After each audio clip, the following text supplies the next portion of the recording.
Gloria a Dios. Buenos días, bienvenidos a este punto de contacto. Iglesia Luz a las Naciones El Palomar. Y enviamos saludos a todos aquellos que no han venido, que no sabemos las causas, aquellos que sí sabemos por qué. Que Dios les bendiga. Y les mandamos nuestros saludos desde acá. Y la iglesia dice: Amén. Amén. Y vamos a estar leyendo en Mateo 16, 18. Vamos a seguir en el tema, pero va a ser con otra orientación. Allí en Mateo 16, 18 dice: y yo también te digo que tú eres Pedro, y sobre esta roca edificaré mi iglesia, y las puertas del Hades no prevalecerán contra ella. Y quiero compartir con ustedes que Jesús es la cabeza de la iglesia. Amén. Jesús es la cabeza de la iglesia. Y esto es lo que nos da confianza, porque a veces hay empresas, hay personas que se unen para hacer algo, que a veces están muy inseguros, pero sabe que la iglesia es la empresa de Dios, donde Él ha invertido su vida, invierte su poder, invierte su presencia en nosotros, invierte su perdón. Y la iglesia está segura en Dios, porque allí dice que ni las puertas del Hades, del infierno, prevalecerán contra ella. Así que mire qué lugar que tenemos. ¿Amén? Nos conviene a nosotros estar en esta iglesia, en la iglesia del Señor, que no son estas paredes, no nos equivoquemos. La iglesia es cada uno de ustedes. ¿Amén? Somos nosotros, cada uno, ¿sí? Y esta palabra que el Señor le dijo a Pedro, sobre lo que dijiste, yo voy a pasar mi iglesia. ¿Y qué era lo que dijo? Tú eres el Hijo del Dios viviente, tú eres el Mesías. Lo que nosotros pensamos, lo que ellos habían visto de Él, de cómo se movía, cómo caminaba, no le quedaban dudas de que realmente Él era el Mesías. Y esa es la seguridad que nosotros tenemos que tener, que la iglesia es un lugar seguro. Amén. Donde el Señor nos socorre, donde el Señor nos ministra, donde el Señor nos transforma, donde nos llama la atención, donde nos disciplina, porque dice que el Padre que ama a su Hijo lo disciplina. Entonces, estamos con todas las áreas cubiertas con respecto a Dios y a su iglesia. Amén. Pero no obstante, tenemos que, como la iglesia está compuesta por personas imperfectas, como dije en un mensaje, que cuando más usted se dé cuenta que las personas que están en la iglesia no son perfectas, que son imperfectas, que tienen errores, más rápido va a ser su bendición, más rápido va a ser su crecimiento. Usted no se va a enfocar en los errores de los demás, sino en Dios. Amén. No obstante, entonces vemos que en sus apóstoles no había perfección. Y Él caminaba en medio de ellos, y Él oraba por ellos, y Él les ministraba. Y de esos 12, hubo uno que se perdió, estando al lado de Jesús, que fue Judas Iscariote. Qué oportunidad que tuvo, cómo yo hubiera querido estar en ese tiempo, caminar con Él, estar almorzando en la mesa donde Él estaba, el ser testigo de lo que Él hacía. Pero se perdió Judas Iscariote, porque se dejó llevar por su debilidad, por su carne, por su razón, diciendo, me va a ir mejor por acá, ¿no? Así que esto lo llevó ¿a qué? A la muerte. A la muerte. Él se quitó la vida, sabiendo que el que da y quita la vida, ¿quién es? Dios. Ninguno de nosotros tiene que disponer de la vida, porque realmente el que hace una cosa de estas se va lejos de Dios. Y qué tremendo es para alguien que conoció a Dios terminar de esta manera. Por eso esto es para que meditemos, hermanos. En la iglesia es verdad, somos todos buenos. Por ahí hay momentos que se levantan algunas situaciones, pero tenemos que entender que el que está caminando en medio de su iglesia es Dios. Tenemos que también en medio de ellos hubo delirios de grandeza, porque tenían una lucha por el primer lugar, ¿no? Y allí en Marcos 10:32 se le acercaron y le dijeron: Señor, tenemos una petición. Queremos estar, si es posible, uno a la derecha y otro a la izquierda. ¡Qué petición!, ¿no? El Señor, como no se sorprendía por nada, entonces allí le dijo en Marcos 10:32: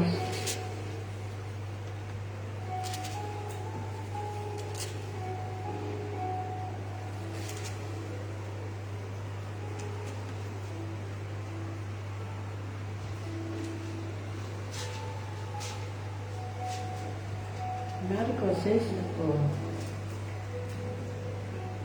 sí, acá en Marcos 10:35. Entonces Jacobo y Juan, hijos de Zebedeo, se le acercaron diciendo: Maestro, querríamos que nos hagas lo que pidiéramos. Y él les dijo: ¿qué queréis que os haga? Ellos le dijeron: concédenos que en tu gloria nos sentemos el uno a tu derecha y el otro a tu izquierda. Entonces Jesús les dijo, porque el Señor siempre responde, amén, ¿no sabéis lo que pedís? ¿Podéis beber del vaso que yo bebo? ¿O ser bautizados con el bautismo con que yo soy bautizado? Y ellos dijeron: podemos. Jesús les dijo: a la verdad, del vaso que yo bebo beberéis, y con el bautismo con que yo soy bautizado seréis bautizados. Pero el sentaros a mi derecha y a mi izquierda no es mío darlo, sino aquello para quienes está preparado. Podemos, dijeron. Que la respuesta muy rápida. Y sí, tuvieron que, porque el bautismo que se refería a Jesús era la muerte. Y sí, cada uno de ellos tuvo que dar su vida por el Señor. ¿Y a usted le parece que nosotros estamos exentos de eso? Quizás no vamos a morir crucificados, pero sí el Señor busca que nosotros muramos a nuestro yo. Por eso Pablo decía: crucificado, juntamente con él estoy. Ya no vivo yo, sino que Cristo vive en mí. Y lo que ahora vivo, lo vivo en la fe de Jesucristo, quien dio su vida por mí. O sea que Él se merece de que yo cada día esté crucificando mi yo. Amén. Porque el yo siempre quiere sobresalir, ¿no? Siempre quiere tener el primer lugar, Y allí entonces, ¿qué pasó con esta situación? Allí en el 41, cuando lo oyeron los 10, porque eran 12, ¿no? No le palmearon las manos, el hombro, no le dijeron: vamos a orar por ustedes, aleluya. No, comenzaron a enojarse contra Jacobo y contra Juan. Mas Jesús, llamándolos, les dijo: ¿sabéis que los que son tenidos por gobernantes de las naciones se enseñorean de ellas y sus grandes ejercen sobre ellas potestad? Pero no será así entre vosotros, sino que el que quiera hacerse grande entre vosotros será vuestro servidor. Y el que de vosotros quiera ser el primero será siervo de todos. Porque el Hijo del Hombre no vino para ser servido, sino para servir y para dar su vida en rescate por muchos. Ya estaban allí yéndose a las manos, ¿no? ¿Pero qué se piensan ustedes? Yo soy el que tendría que estar a la derecha. Pero ¿cómo pueden pedir esto? ¿Y cómo nos ganaron a nosotros? Pero el Señor, que tenía siempre ese aplomo de ser el Maestro, el Hijo de Dios, bajen los ánimos. Miren que en las naciones pasan esto, todos los grandes se enseñorean. Dice en otra versión de Lucas, pisotean a los demás para subir ellos. Y esto pasa, nosotros lo vemos en la política, en todo nivel. A veces levantan falso testimonio para que lo saquen a una persona del lugar y para ponerse, que lo pongan a ellos. Esto no lo desconocemos, pero el Señor dijo entre nosotros, entre vosotros, no es así, no tiene que ser así. Amén. No tiene que ser así. El que quiere ser el mayor, ¿qué tiene que hacer? Servir a los demás, servirles a todos. ¿Qué necesita? ¿Un vaso de agua? ¿Qué necesitamos? Limpiar, limpiemos. Doy gracias a Dios por Karina, por Lati que vino, ¿no? El viernes vinieron, dejaron todo listo para la Santa Cena. Gloria a Dios. Descansaron los hermanos, ¿no? Alba y David. Es bueno que todos tomemos lugar, ¿amén? Pero aún para los que sirven, como decía allí Lucas que escribió en Hechos, que aún para los que sirven en la mesa es necesario que tengan el Espíritu Santo, que sean varones y personas de buen testimonio y llenos de fe. 3 cosas. Así que el Señor nos ayude, ¿sí?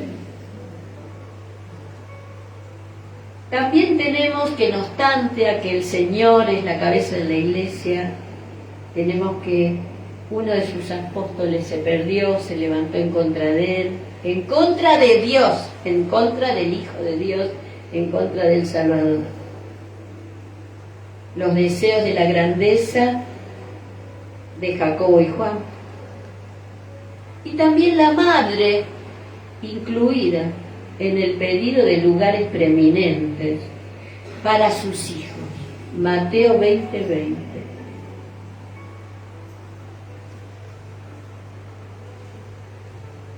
Entonces se le acercó la madre de los hijos de Zebedeo. ¿Quién era? La madre de Jacob y de Juan. Se le acercó con sus hijos y postrándose ante él y pidiéndole algo, y él le dijo, ¿qué quieres? Ella le dijo, ordena que en tu reino se sienten estos 2 hijos míos, el uno a la derecha y el otro a la izquierda. Entonces Jesús respondiendo dijo, no sabéis lo que pedís. ¿Podéis beber del vaso que yo he de beber? Y vuelve a repetir, ¿no? Es la misma secuencia, pero aquí parece que la que tuvo lugar fue la madre. Y la madre siempre sale a favor de los hijos. Quizás ellos hablando dijeron, ay, ¿cómo quisiera yo estar en este lugar? Y la madre dijo, y bueno, se lo vamos a pedir, ¿verdad? El no ya lo tenemos. Y el no sí ya lo teníamos. Porque ese lugar estaba preparado para quién. Estar a la diestra de Dios estaba preparado para quién. Para Jesús, el Hijo de Dios. Esteban, cuando muere, cuando ya se estaba muriendo, mira al cielo y ve a Jesús. ¿Dónde estaba? A la diestra del Padre. Entonces ese lugar le correspondía a Jesús. Pero él tampoco respondió y dijo, chicos, ese lugar es mío. No dijo. Dios tiene preparado ya a quién el Señor lo va a dar. Amén. En la iglesia primitiva, después que el Señor baja y llena del Espíritu Santo, en ese capítulo 2, en esa prédica gloriosa de Pedro, en esas 3.000 personas que se convirtieron, pero después sigue la iglesia primitiva. Y en Hechos 5 tenemos la muerte de Ananías y Zafira, que eran personas de la iglesia. Y el Espíritu Santo, en boca de Pedro, porque dijeron, nosotros vamos a vender esta heredad y la vamos a traer para que ustedes dispongan, para que hagan el templo, no sé, para que dispongan del dinero. Pero ellos dijeron entre sí, vamos a sacar para nosotros, total es nuestra propiedad, no sé, un 20%. Y se lo vamos a traer. Cuando traen el dinero, le dice, Pedro, ¿es todo lo que ustedes han vendido? Sí. Ajá. Entonces le dice, ¿por qué habéis mentido al Espíritu Santo? Él no dice, ¿por qué me mentiste a mí? ¿Quién estaba en la iglesia? El Espíritu Santo. Cuando desciende en Hechos capítulo 2 el Espíritu Santo que Joel había profetizado, allí empieza la era del Espíritu Santo, que se extiende hasta el día de hoy, que el Espíritu Santo está en la iglesia.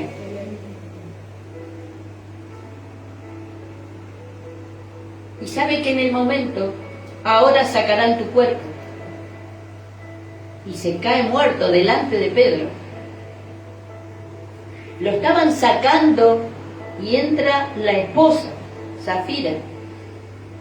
Le dice, Zafira, ¿ustedes habían convenido en vender esta propiedad en tanto? Sí, le dicen. Muy bien. Sacaron el cuerpo de tu esposo y te sacarán a ti también en este momento, porque habéis mentido al Espíritu Santo. Qué tremendo, qué terrible, ¿no? Estas cosas sucedían también en la iglesia. A veces pensamos que podemos mentir. Yo siempre digo a la persona, yo creo lo que me estás diciendo, pero Dios ve, Dios sabe si es mentira o es verdad. Si el Señor tuviera que obrar, el Espíritu Santo tuviera que obrar de esta manera, habría varios que ya hubieran muerto. Pero a veces no mueren físicamente, pero mueren espiritualmente. Y pueden durar más o menos, pero llega un momento en que la verdad sale a luz y que estas personas son cortadas del pueblo de Dios. Y usted dice en la iglesia primitiva. Sí. Así que es para que nosotros no nos asustemos de lo que pasa en la iglesia. Sepan que Dios es el que está acá. Amén. Y en cada lugar donde se le sirve, donde se le invoca su nombre. Todos se llenaron de temor. Pero la iglesia no se desbandó. La iglesia siguieron sirviendo al Señor. Porque Dios es el que saca a luz todas las cosas. Por eso tenemos que tener temor de Dios.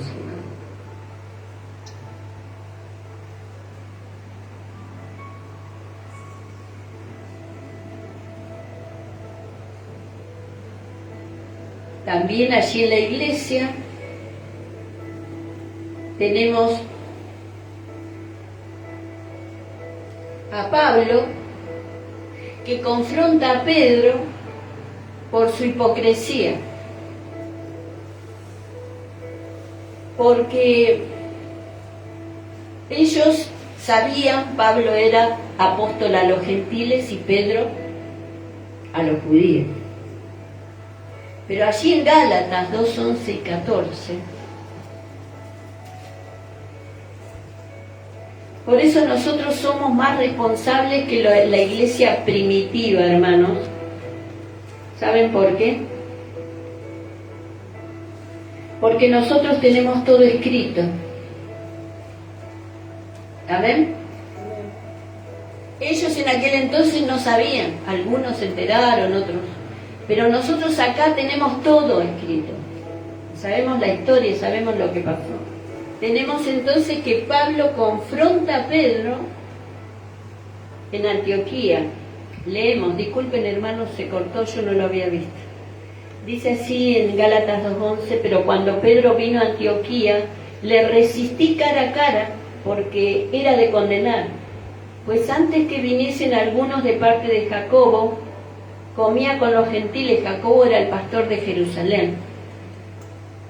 Comía con los gentiles, pero después que vinieron, se retraía y se apartaba porque tenía miedo de los de la circuncisión.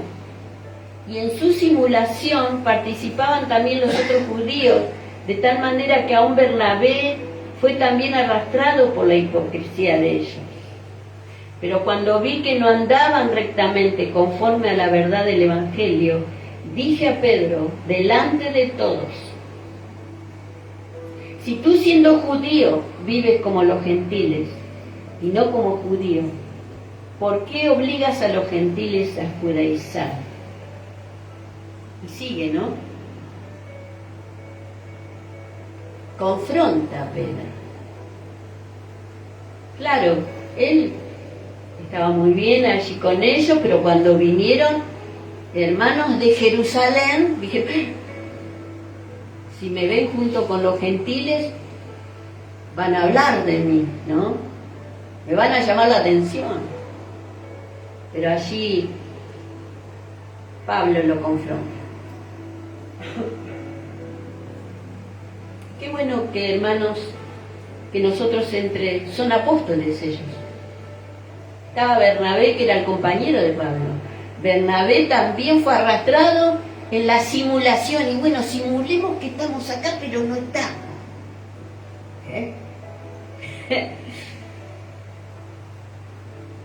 Y a veces nos importa nuestra cabeza, pero no querían que ser cortada la cabeza por la indisciplina. Pero nos tiene que interesar ¿quién?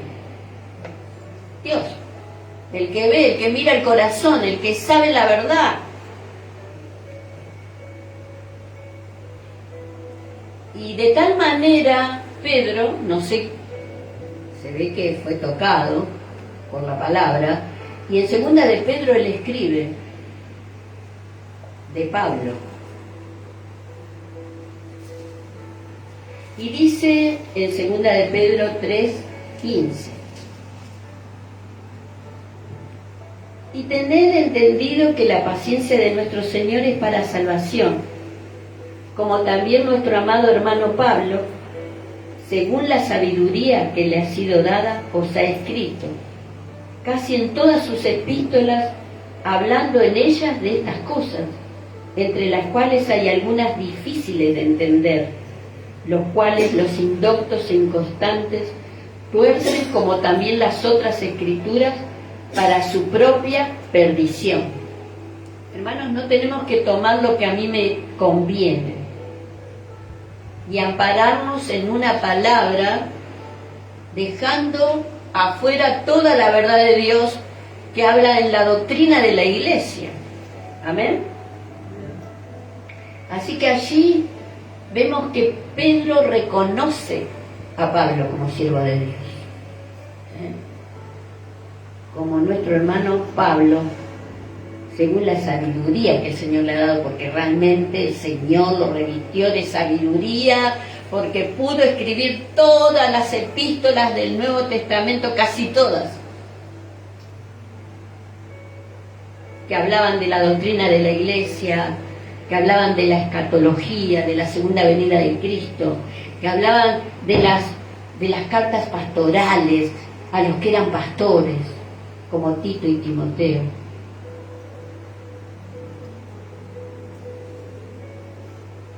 Entonces vemos, hermanos, por la palabra, la apertura, cómo Dios obra, cómo Dios toca, cómo con el tiempo también Pedro dijo, sí, Pablo es un siervo de Dios. ¿Saben?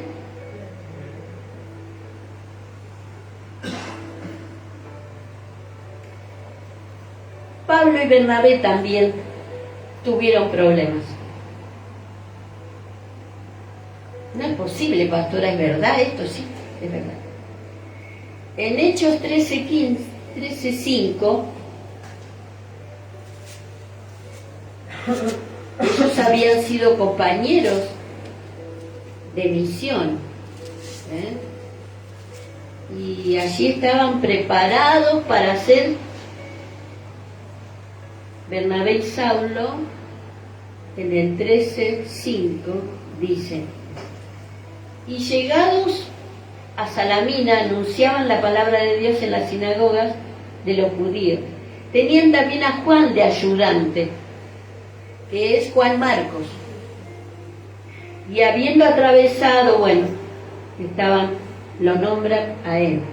En el 13:13 dice: y habiendo zarpado de Pafos, Pablo y sus compañeros arribaron a Perge de Panfilia, pero Juan, apartándose de ellos, volvió a Jerusalén. Según los eruditos históricos, comentaristas, dicen que Juan Marcos se volvió de la mitad del viaje, porque tenía una novia.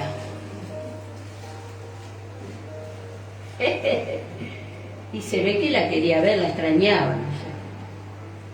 Pero se olvidó de que él había hecho un compromiso con los apóstoles de ayudarles.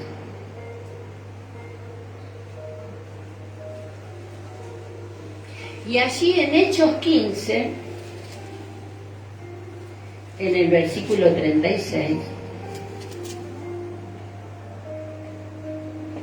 cuando están por comenzar el segundo viaje misionero, después de algunos días Pablo dijo a Bernabé: volvamos a visitar a los hermanos en todas las ciudades en que hemos anunciado la palabra del Señor, para ver cómo están. Y Bernabé quería que llevasen consigo a Juan, el que tenía por sobrenombre Marcos, el que se había vuelto atrás.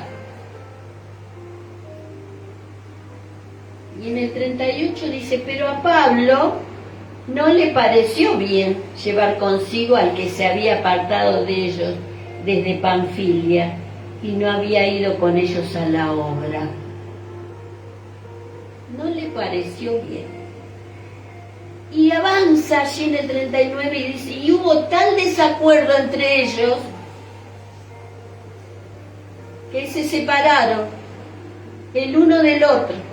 Bernabé tomando a Marcos navegó a Chipre, y Pablo, escogiendo a Silas, salió encomendado por los hermanos a la gracia del Señor, y pasó por Siria y Cilicia, confirmando a las iglesias. Entonces vemos que hubo desacuerdos, no le pareció bien. Bernabé quería llevar. Y Pablo no le pareció bien, lo dijo. Hubo desacuerdo, no dice si se te tiraron los pelos,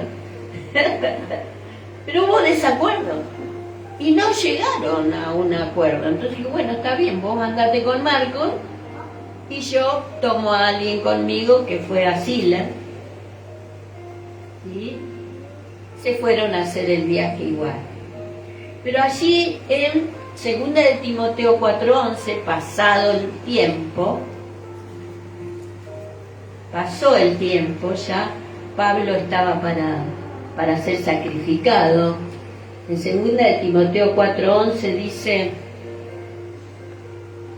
solo Lucas está conmigo. toma a Marcos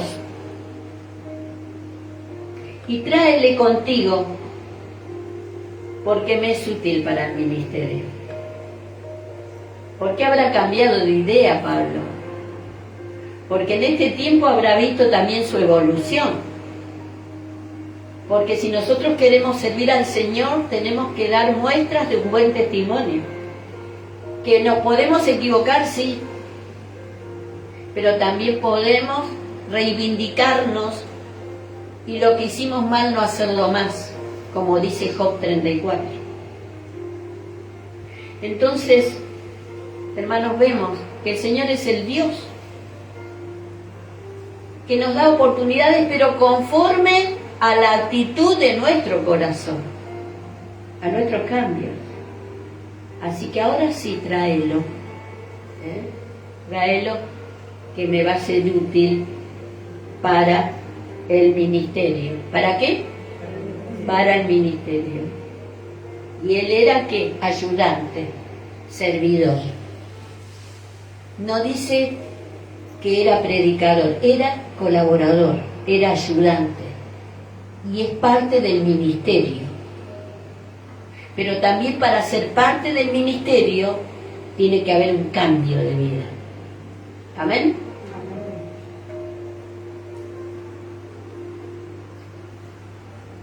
Tenemos entonces, hermanos, yo quiero concluir.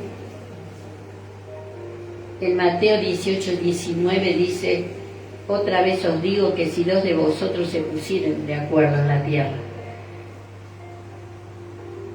Que hay desacuerdos, hay. Que hay situaciones, hay. Que hay razones, hay. Pero que el Señor busca que en su iglesia haya, ¿qué? El poder del acuerdo. Y hay 3 divisiones en este versículo. Dice: os digo que si dos de vosotros se ponen de acuerdo en la tierra. La segunda división acerca de cualquiera cosa que pidieran. La tercera división es: les será hecho. Es una respuesta positiva, pero antes hay que ponerse de acuerdo. Hay que ponerse de acuerdo, hay que humillar, hay que transigir, hay que reconocer que a veces yo estoy mal, estuve mal, y hay que reconocer lo que nos toca a nosotros. ¿Amén? Y entonces el cielo se va a abrir si estamos de acuerdo. Dios no bendice el desacuerdo, hermano. Tampoco Dios bendice el odio, la ofensa. Y en el versículo 20 yo les tengo que preguntar: ¿está el Señor en su iglesia? ¿Usted siente que está el Señor acá? Porque en el 20 dice: porque donde están 2 o 3 congregados en mi nombre, allí estoy yo, en medio de ellos.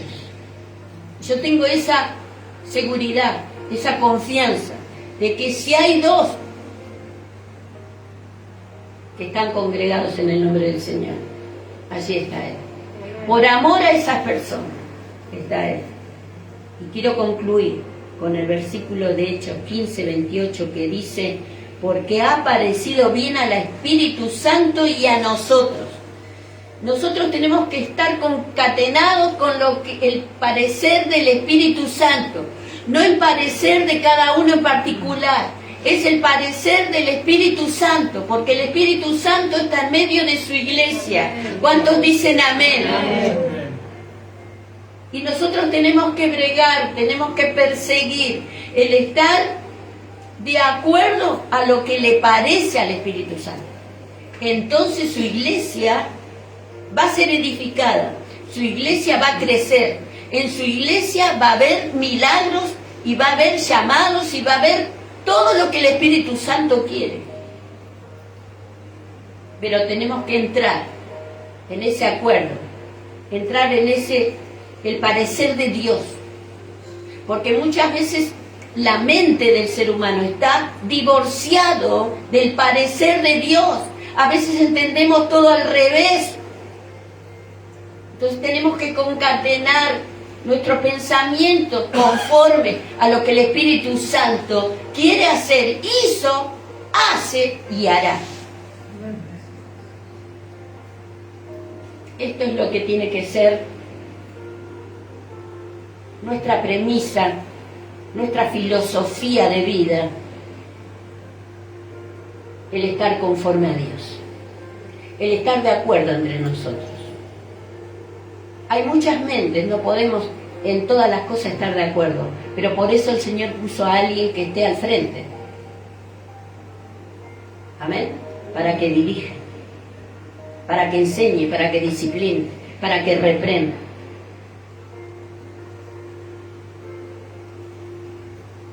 Entonces tenemos que decir qué es lo que el Señor espera de nosotros, que estemos de acuerdo con Él. Amén. Que nos parezca bien lo que el Espíritu Santo está haciendo. Y eso es lo que yo estoy, antes de yo predicar, estoy delante del Señor, hermanos. Y estoy pidiendo que Él me guíe, que Él camine en medio de su iglesia, que Él abra las mentes, que Él haga milagros, que transforme las vidas, que tome control de la familia. Y yo sé que lo hace. Oremos, hermano. Gracias te damos, Señor, en esta hora. Gracias por esta palabra, de saber que tú, Señor, edificas tu iglesia.